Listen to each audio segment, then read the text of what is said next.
السلام علیکم ورحمۃ اللہ وبرکاتہ۔ سامعین، امید ہے کہ آپ خیر وافیت سے ہوں گے۔ میں نبیل احمد نظر الاسلام اشاعتی۔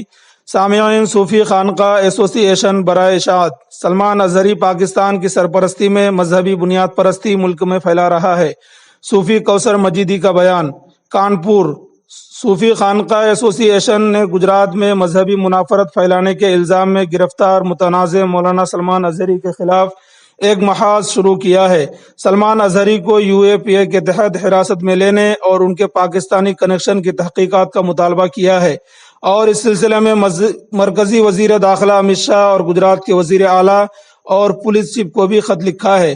اس سلسلے میں جانکاری دیتے ہوئے صوفی خانقاہ ایسوسی ایشن کے قومی صدر محمد کوثر حسن مجیدی ایڈوکیٹ نے بتایا کہ صوفی خانقاہ ایسوسی ایشن کئی سالوں سے سلمان اظہری کی سماج دشمن سرگرمیوں کو بے نقاب کر رہی ہے۔ اس کے پاکستان بھارت مخالف دہشت گرد آقاؤں کوئی ایما پر مذہبی اجتماعات کے پلیٹ فارم سے بھارت مخالف ایجنڈا غزوہ ہند کا پیروپیگنڈا کیا جا رہا ہے۔ انہوں نے کہا کہ مصری تعلیم یافتہ اور تربیت یافتہ سلمان اظہری اخوان المسلمین کے ایجنڈے پر کام کرتے ہیں اور بھارت میں حماس جیسا ماحول بنانا چاہتے ہیں۔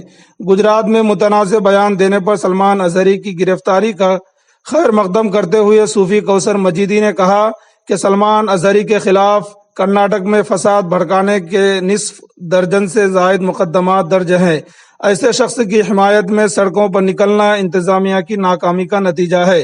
انہوں نے کہا کہ ہم مطالبہ کرتے ہیں کہ سلمان اظہری کو UAPA کے تحت حراست میں لیتے ہوئے ان کے پاکستانی کنیکشن کی تحقیقات کی جائے اور ان کے دیگر ساتھیوں کے خلاف سخت سے سخت کارروائی کی جائے۔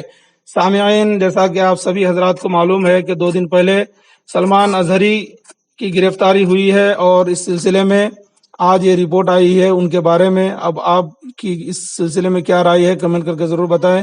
چینل پر نئے ہیں تو چینل کو ضرور سبسکرائب کریں۔ والسلام علیکم ورحمۃ اللہ وبرکاتہ۔